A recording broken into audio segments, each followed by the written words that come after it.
The Wnba's latest offer for the new Wnba generates more mistrust, and Caitlin Clark and her teammates reject it. Caitlin Clark and her teammates have rejected the Wnba's latest offer for a new collective bargaining agreement, citing concerns over revenue sharing and player rights as the dispute underscores growing mistrust.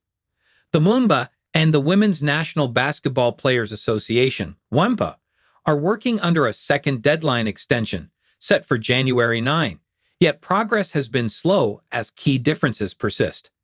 Revenue sharing has emerged as the most contentious issue. The league's proposal sets a 10 to 14% share of projected revenue, according to a source familiar with the discussions.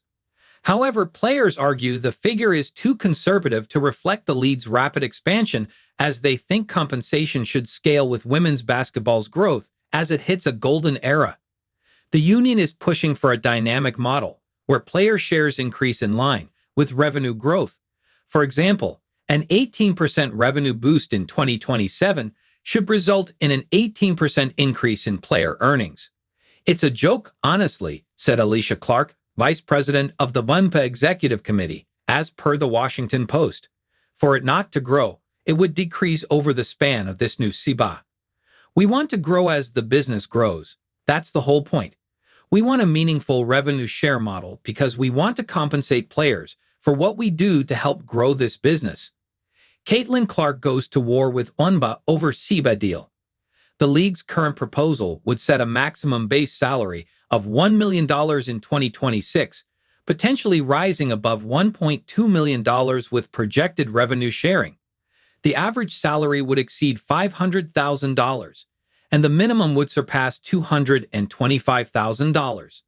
The salary cap would jump to $5 million, up from $1.5 million last season, and be tied to revenue growth. By comparison, the previous Wnba offered a 2025 minimum of $66,079 and a supermax of $249,244, with revenue sharing rarely triggered.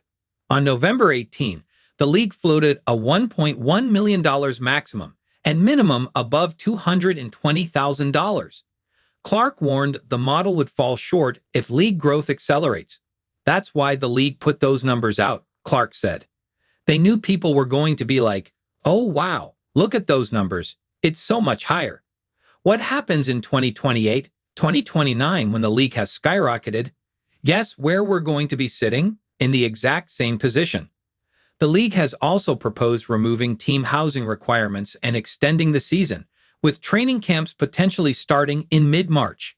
Players argue this could interfere with overseas opportunities and affect new entrants from college, whose NCAA commitments often run into April. With the proposed season footprint, it's almost as if the league and teams want exclusivity, Clark said. "If that's the case, then make sure we can live and do all these things that you're asking of us in the best way possible." Another controversial measure is a mandatory player combine before the draft, with absences risking loss of half a player's base salary.